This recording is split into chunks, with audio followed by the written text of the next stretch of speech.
Dios le bendiga, hermanos. Sean ustedes bienvenidos a nuestro culto de predicación del día de hoy. Vamos a tener una palabra de oración antes de iniciar. Oremos. Padre bendito que estás en los cielos, gracias, Padre, por tu amor, por tu misericordia, por los cuidados que tienes con cada uno de nosotros, Padre, que nos permites la vida, porque nos das la salud. Padre, te pido por mis hermanos que están en cama debido a la enfermedad, Padre, tú estés con ellos, les des salud y fortaleza física, Padre, que estés con la familia y proveas de las necesidades para poder sobrellevar esta enfermedad. Padre, te pido que estés con nuestras autoridades para que tú les des la sabiduría adecuada, Padre, para que sepan cómo gobernarnos y puedan ver las formas de poder combatir a este virus que está asolando el mundo entero, Padre. Le des sabiduría a los científicos, médicos que están en la investigación, Padre, de una vacuna. Tú estés con ellos, les dotes de la sabiduría, Padre, para aquellos doctores y enfermeros que están en los hospitales atendiendo a los que tienen COVID, Padre.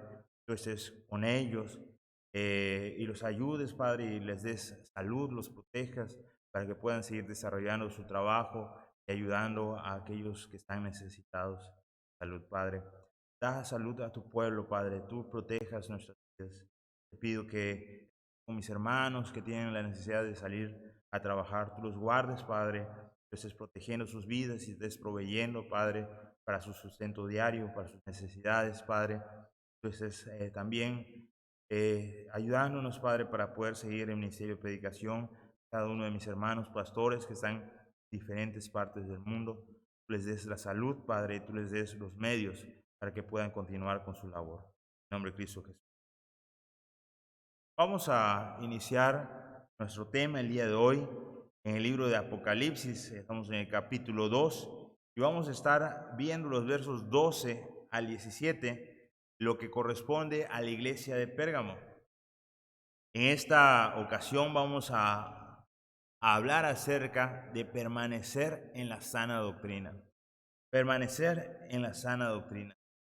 Esta iglesia estaba ubicado aproximadamente a unos 100 kilómetros de la iglesia de Esmirna, la que hemos visto ya en la predicación pasada. Está más o menos a unos 29 kilómetros del mar Ageo, y esta era una zona de mucho comercio. También entre la historia se dice que es en este lugar donde se inició o fue más fuerte el culto al César. También es caracterizada por la adoración al dios Zeus. De hecho, arqueólogos descubrieron en este lugar un templo muy grande dedicado a Zeus, muy elaborado. Y esta era una ciudad entonces que era pagana, idólatra. Y es aquí donde llega también el Evangelio. Se cree que es durante el mismo ministerio de Pablo que el Evangelio llegó a este lugar cuando se predicó en Éfeso y en toda la zona de Asia. Es así que esta iglesia llega a conocer el Evangelio de la verdad. Ahora imagínese usted estar en medio de una ciudad que es pagana, en medio de una ciudad que en su mayor parte se dedican a la adoración y veneración de dioses paganos. Si usted estuviese en esa época y fuera comerciante, su venta o su negocio dependería de la fidelidad al patrono del negocio que desarrolla. Así que esto traía dificultades para el comercio en la vida de los creyentes. Ellos estaban viviendo momentos difíciles donde tenían que permanecer en su fe, demostrar fidelidad a costa aún de sus propias vidas.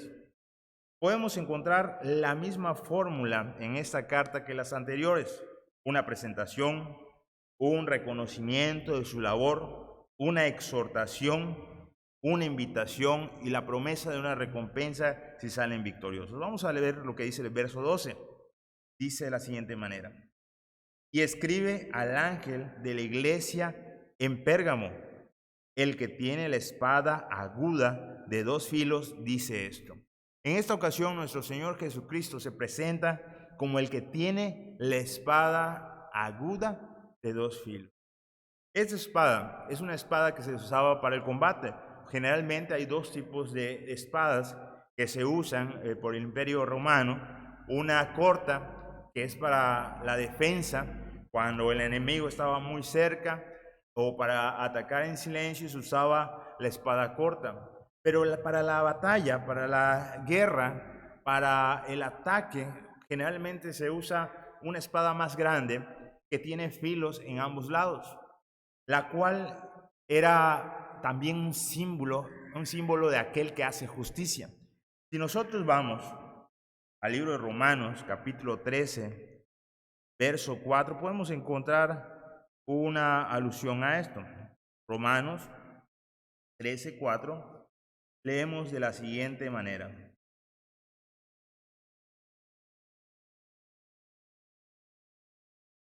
Dice así: porque es servidor de Dios para tu bien, pero si haces lo malo, teme, porque no en vano lleva la espada, pues es servidor de Dios, vengador para castigar al que hace lo malo. Entonces la espada también era símbolo de aquel que tiene autoridad para emitir un juicio. Nosotros sabemos que el Señor Jesucristo vino esta primera vez no para juzgar, sino para salvar al mundo. Pero en su segunda venida, entonces emite juicio en contra de las naciones que no se arrepintieron, juicio en contra de las naciones que se opusieron a la verdad. Y entonces hace una advertencia y dice: aquel que tiene autoridad para juzgar, dice esto. Definitivamente, Jesús, siendo Dios, tiene la autoridad para juzgar. También tiene autoridad para juzgar porque Él dio su vida por nosotros. Tiene autoridad para juzgar porque Él se ha dado como medio de salvación. Y el hecho de que el hombre rehúse creer en Él como su Salvador, entonces lo coloca o lo deja en un estado de condenación. Todo es juzgado en base a la fe en Cristo Jesús. Así que aquel que tiene autoridad va a hablar y va a emitir un juicio a un asunto que se está dando en esta iglesia. Es así, pasamos al punto del reconocimiento. Verso 13. Yo conozco tus obras y dónde moras, donde está el trono de Satanás, pero retienes mi nombre y no has negado mi fe, ni aun en los días en que Antipas, mi testigo fiel, fue muerto entre vosotros, donde mora Satanás. Aquí hay muchos elementos interesantes. Reconoce, en primer lugar, sus obras, su trabajo. Es una iglesia que, a pesar de que tiene oposición, una fuerte oposición, ha retenido el nombre de Cristo. Esto quiere decir que ha sido fiel en la predicación de la fe, en la evangelización. Ellos han sido fieles en presentar a Cristo como el único medio de salvación en medio de una cultura que se opone a este tipo de creencias. Presentan una fe que les invita a renunciar a los demás dioses, los cuales no son dioses, y les invitan a reconocer que solamente existe un Dios. Esto es muy opuesto a lo que la cultura de este lugar presentaba. Esto le trajo serios problemas. Dice que en este lugar es el centro de operación de Satanás. Esto nos habla también de que Satanás no es omnipresente. Él está limitado al tiempo y el espacio. Él habita en un lugar, no puede estar en 2, 3 lugares al mismo tiempo. Y en este momento, Él ha establecido su trono, como veremos más adelante, en este lugar, en la ciudad de Pérgamo. Ahí está radicando, ahí es su centro de operación, y entonces es de esperarse que la oposición sea muy fuerte en esa zona. Al punto de que Antipas, y según cuenta la tradición, Antipas era el pastor de esta ciudad, fue muerto. Cuenta la tradición que Antipas fue depositado dentro de un becerro de metal, y ese becerro fue calentado, se puso en llamas hasta quitarle la vida a Antipas.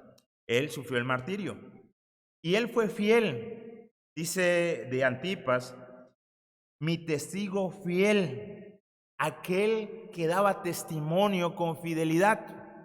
Y hasta aquí, hermanos, yo quiero que meditemos un poco en qué tanto hemos sido fieles en retener nuestra doctrina. Hace unas semanas hemos estado hablando con los jóvenes acerca de las sectas, las diferentes sectas. Y era una breve introducción de 2 semanas acerca de las sectas. Y lo que buscaba yo resaltar en estas lecciones es la importancia de nuestra doctrina, la importancia de conocer bien nuestra doctrina, de conocer la sana doctrina. Y cuando hablamos de doctrina, hablamos de enseñanza, hablamos de las enseñanzas que Dios nos ha dado a través de las Escrituras.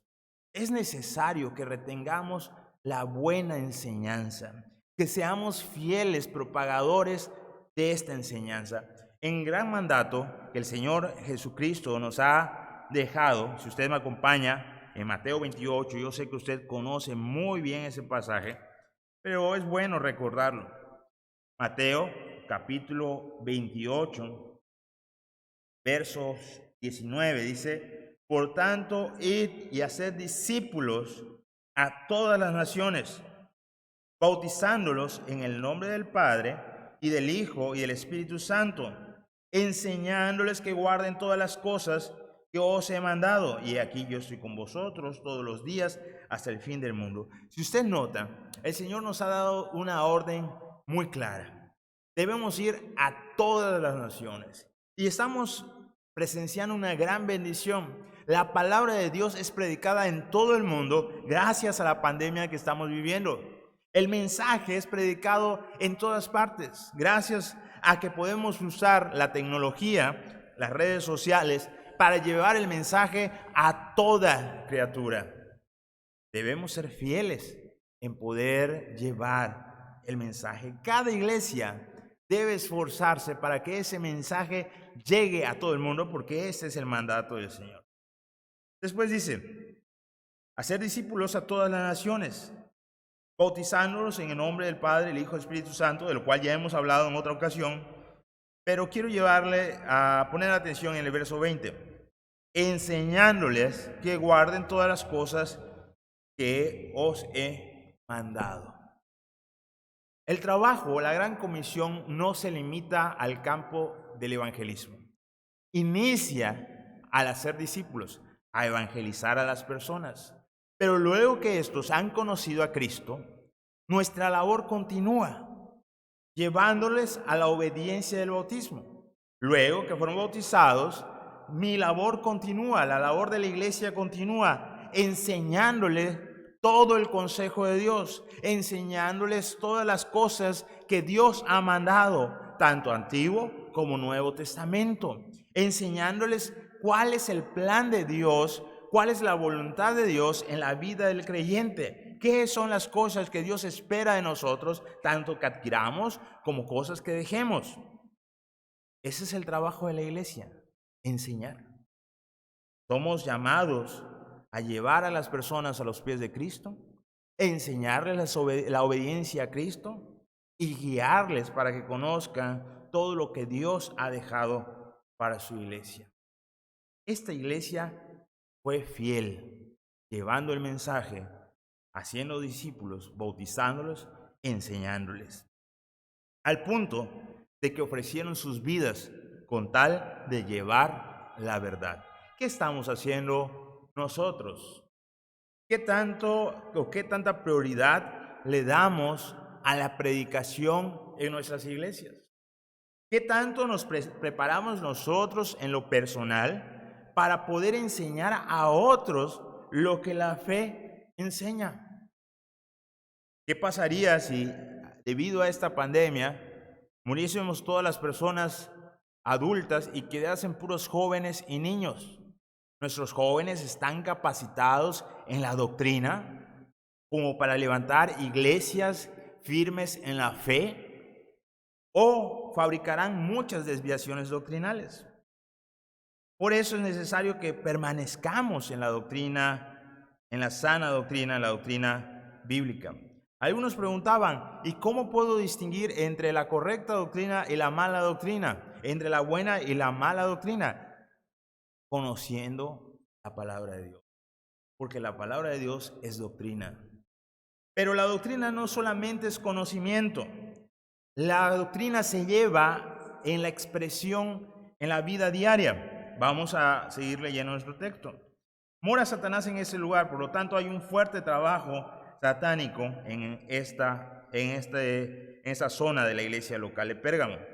Ahora vamos a entrar al punto de la exhortación, versos 14 y 15.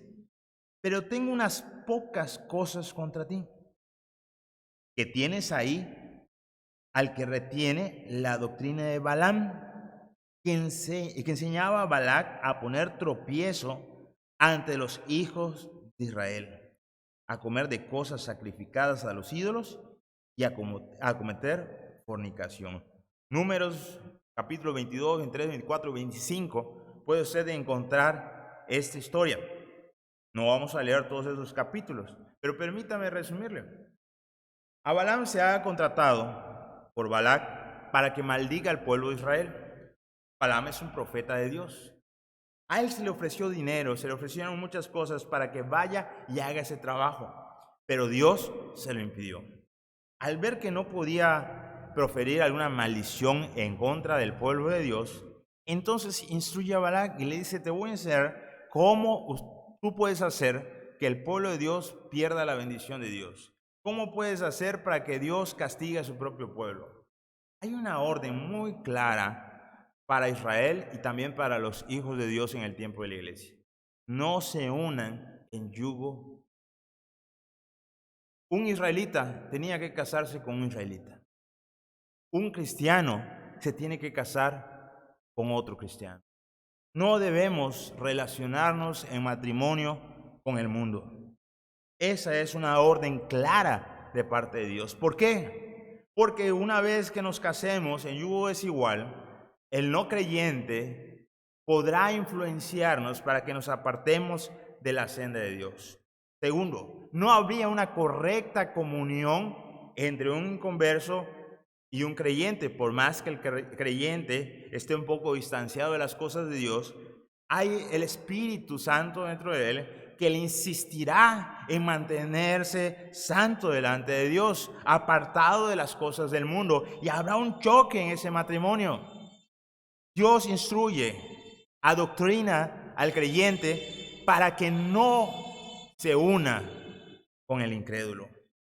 Entonces, Balaam aconseja a Balac y Balac hace que el pueblo de Israel peque, casándose con las mujeres de su pueblo. Luego hay un segundo problema, comer de lo que se entrega a los ídolos.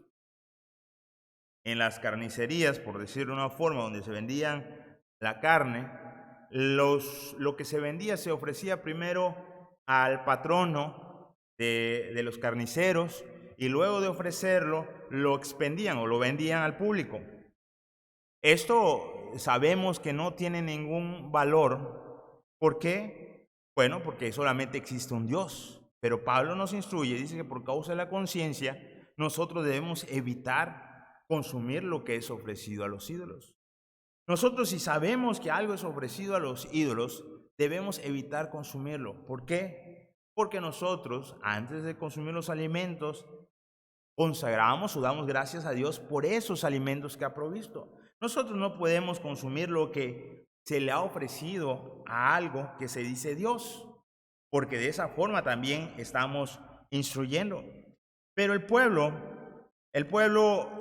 empezó a caer en esas prácticas, a tomar esa carne, a comer de esa carne, apartándose de la voluntad de Dios, de una obediencia tan sencilla. Luego empezó a ver esos dioses como algo que realmente no hacen daño. Luego empezó a ofrecer sacrificio también a esos dioses. Poco a poco se iban a ir desviando por la relación fuera del plan de Dios. Eso es doctrina y se expresa en la obediencia diaria. Entonces, el creyente que no conoce doctrina vivirá practicando lo que no es agradable a Dios. El creyente necesita conocer su doctrina para que cuando vengan falsos maestros, como en el caso de Balaam, que quieran pervertir al pueblo de Dios, puedan reconocer entre lo bueno y lo malo y optar por lo bueno. Verso 15. Y también tienes a los que retienen la doctrina de los nicolaitas, la que yo aborrezco. Algunos documentos antiguos dicen que estos nicolaitas eran los seguidores de Nicolás, aquel que se nombró como diácono en el libro de Hechos. Y realmente se dice que él no era un cristiano, que era alguien que se infiltró dentro de la iglesia. Al menos eso cuenta la tradición. Y entonces estos habían influido en la vida de los creyentes, mezclando como Balaam esa falsa doctrina de poder cometer fornicación, de poder los jóvenes y las jóvenes relacionarse sexualmente con otras personas. Hay que entender que en el momento en que se está viviendo, a los dioses paganos, como en el caso de la diosa Diana, se le ofrecía culto a través de la fornicación. Y como esto era tan común, era parte de la adoración del pueblo, así como donde vivimos nosotros hoy en día en México, pues hay algunos procesiones, algunas prácticas que se hacen a favor de ciertas personas que se creen tener alguna influencia en el cielo. Bueno, pues eso es común aquí, vemos en las calles las procesiones y entendemos que es parte de una religión y que es común. En ese momento, la fornicación era algo común, lo que se practicaba para adorar a esta deidad. Pero eso no es común para el pueblo de Dios. Que sea común para el pueblo, para el mundo, no quiere decir que sea común y sea bueno para nosotros. Pero estos falsos maestros que estaban dentro de la iglesia enseñaban a la gente a que esto era normal y que podían ellos practicar y que no pasa nada. El movimiento gnóstico de la época creía que el cuerpo era tan malo, la carne era mala y que nunca iba a alcanzar a ser bueno, que tendrían que practicar todo tipo de cosas malas con tal de que el cuerpo se destruya. No pasa nada, la carne está condenada, lo que se salva es el espíritu, decían ellos. Y el espíritu, por más que la carne practique cosas malas, el espíritu nunca será contaminado, enseñaban aquellos falsos maestros. Y eso hacía que las iglesias se confundan y que los jóvenes tropezaran en el pecado. Y eso desviaba a las generaciones de la verdad, de la doctrina bíblica, la cual nos invita, nos enseña a que busquemos la santidad delante de Dios.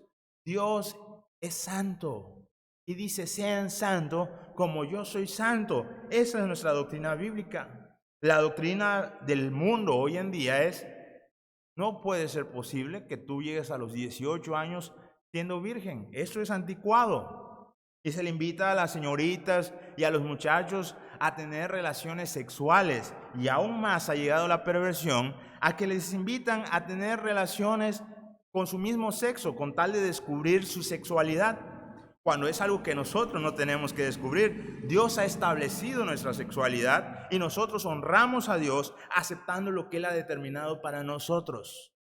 Si Dios dijo, usted es un varón para que se relacione con una mujer, entonces usted honra a Dios aceptando su sexualidad. No tenemos que descubrir nada. Dios ya lo ha puesto en nosotros. Pero la doctrina del mundo es contraria a la de Dios. Y nosotros tenemos que ser fieles a Dios. El mundo puede practicar lo que el mundo desee practicar, pero los hijos de Dios debemos practicar lo que Él ha establecido para nosotros. De esta forma, nosotros honramos a Dios. Así que la doctrina no cambia al pasar de los tiempos. La doctrina no se amolda a las edades, a las prácticas. La doctrina es una, es la palabra de Dios y nosotros la honramos, pero para honrarla necesitamos conocer. estos hermanos, algunos estaban permitiendo entre la iglesia a aquellos falsos maestros que los llevarían a contaminarse, a apartarse de la senda de la verdad. Verso 16. Entramos a lo que es la invitación. Por tanto, arrepiéntete, pues si no, vendré a ti pronto y pelearé contra ellos con la espada de mi boca. ¿Recuerda lo que dijimos al inicio? La espada es símbolo de autoridad para emitir juicio. Decíamos que esa espada es para combate, para atacar. Llegará el momento en que el Señor regrese. La segunda venida del Señor podemos decir que está en dos partes. Vendrá en las nubes por su iglesia y entonces todos resucitaremos, los que estemos muertos en ese momento, y nos presentaremos delante de Dios. Y los que estemos vivos, pues subiremos a las nubes donde está nuestro Señor y de ahí al cielo. Y se darán algunos eventos en el cielo mientras que acá se desata la gran tribulación. Pero después de esto, la gran tribulación culmina con el regreso del Señor Jesucristo y sus ángeles a la tierra para pelear en contra de Satanás, en contra de las naciones que se han rebelado. Es así que Él es un Dios de juicio y emite juicio dentro de su iglesia. No es necesario que el hombre quiera hacer juicio, Él lo va a hacer. No importa que el hombre se oponga al juicio de Dios, Él lo va a hacer porque Él es soberano. Tiene la autoridad para juzgar a su pueblo. Tiene la autoridad para juzgar a las naciones que se oponen a Él. Él emitirá juicio, querramos o no. Por eso la invitación es: arrepiéntete. Cambia tu forma de pensar. No admitas falsas doctrinas dentro de tu iglesia. No admitas que se enseñe la mentira dentro de la iglesia del Señor, porque el Señor juzga este hecho, porque el Señor quiere que su iglesia permanezca fiel a sus enseñanzas, porque quiere que la iglesia sea el baluarte de la verdad, mantenga la verdad que Él nos ha revelado en la palabra en alto. Conoce tu doctrina y no permitas que las falsas doctrinas entren dentro de tu iglesia. Él hará juicio, peleará contra ellos, y entendemos que no solamente peleará, sino que vencerá, porque Él es el único que tiene poder. Y nosotros estamos llamados, cada creyente, a mantenernos fieles a la doctrina. Cada predicador en especial tiene un llamado a mantener la verdad, a predicar, a proclamar la verdad, que en nuestros púlpitos no se deje de predicar la palabra. Muchas veces los púlpitos se vuelven centros de entretenimiento y muchos pastores suelen usar chistes tras chistes y el pueblo está feliz. O suelen darle aquellas frutitas dulces que mantienen al pueblo entretenido. El púlpito no es un área de show y no está puesto para entretener a la congregación. El púlpito está puesto para adoctrinar, para enseñar la verdad. Y cada pastor es responsable de lo que se enseña en los púlpitos. Así que debemos tener celo por la doctrina, esforzarnos por enseñar la verdad, prepararnos para instruir al pueblo, estorbar al pueblo para que no se desvíe de la verdad, ser fieles a la enseñanza. Ese es el mandato de nuestro Señor. Vamos a ver el verso 17, que habla de la recompensa a aquellos que se mantengan fieles. El que tiene oídos, oiga lo que el Espíritu dice a la iglesia. Note que el mensaje no se limita a esta iglesia local, sino para que todos aquellos que tengan oídos y quieran prestar oídos a esta indicación. Al que venciere, daré a comer del maná escondido.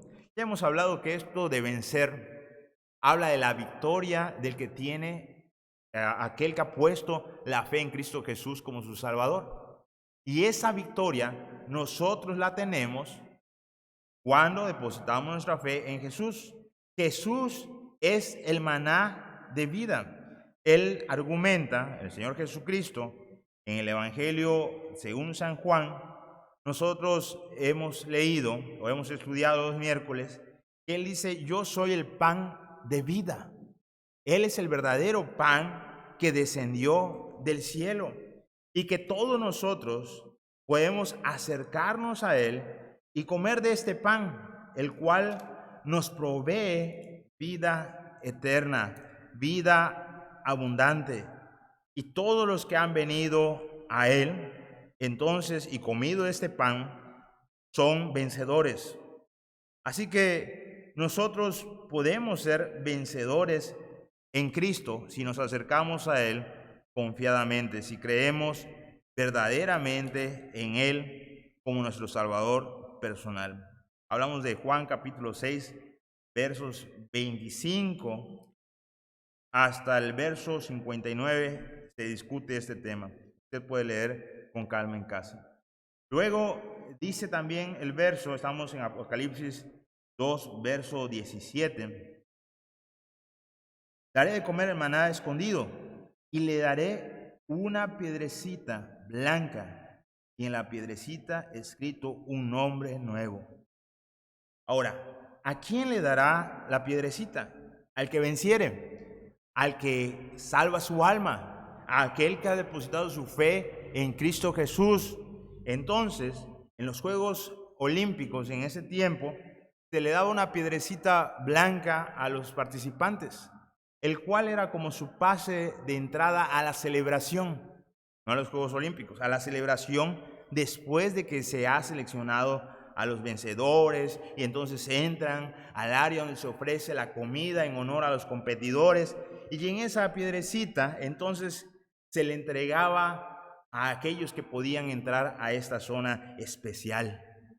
Cada uno de los que somos salvos entramos al cielo gracias a ese pase que Dios nos ha dado cuando hemos depositado nuestra fe en Cristo Jesús. Dice una piedrecita blanca y en la piedrecita escrito un nombre nuevo. Todos nosotros que hemos creído somos una nueva criatura. Y eso habla de aquella relación, dice, porque el cual ninguno conoce sino aquel que lo recibe. Aquella relación personal que tenemos con Dios. ¿Por qué menciona eso? Recuerde que cada carta que hemos visto hasta aquí presenta un problema que lo puede alejar de la salvación. Si una persona no busca a Dios con sinceridad y si la iglesia se pervierte y empieza a caer en tales prácticas como las que hemos mencionado, no tendrá la capacidad de invitar a otros al arrepentimiento. La Biblia es muy clara, los fornicarios no heredarán el reino de los cielos.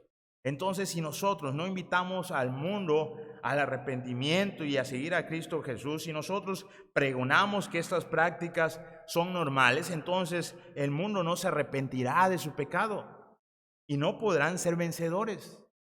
Por eso, aquellos de la iglesia que realmente han creído, vencerán y recibirán ese distintivo especial. Concluyo. Cada uno de nosotros, hermanos, debemos ser celosos de nuestra doctrina.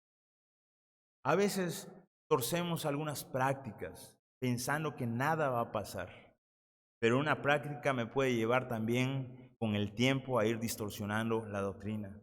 Y una vez que la doctrina se distorsione, entonces será todo menos la iglesia de Dios. Porque tenemos doctrinas cardinales, doctrinas que van enlazadas a la salvación. Por ejemplo, si yo creyera que hay otro medio de salvación aparte de Jesús, entonces no hay salvación. Si yo creyera que necesito esforzarme en las obras para alcanzar la salvación, no hay salvación. ¿Por qué? Porque en ambos casos digo que la muerte del Señor Jesucristo no es. Si yo creyera que la salvación se pierde y que tengo que recuperarla, si yo hago malas obras, si me porto mal, si me separo de la iglesia, entonces estoy distorsionando la doctrina. La doctrina bíblica dice que el que cree en el Hijo tiene vida eterna. Y si Él nos ha dado vida eterna, entonces ¿cómo la vamos a perder? Si la perdemos, no es eterna. Entonces nosotros necesitamos conocer la verdad. Necesitamos ir a las Escrituras escudriñar, ser como los de Berea, que dice Pablo, que revisaban en las Escrituras para ver si lo que se dice es cierto. El predicador tiene una responsabilidad ante Dios de hablar la verdad, y el pueblo tiene una responsabilidad ante Dios de verificar en las Escrituras si lo que se le ha enseñado es verdad. De tal forma que tanto la iglesia, hablando de los participantes, de los que vienen a la iglesia, como el pastor en conjunto levantan en alto la doctrina de nuestro Dios, permanecen en la verdad, enseñando la verdad y llevando la salvación de Cristo a todas las naciones. Dios le bendiga.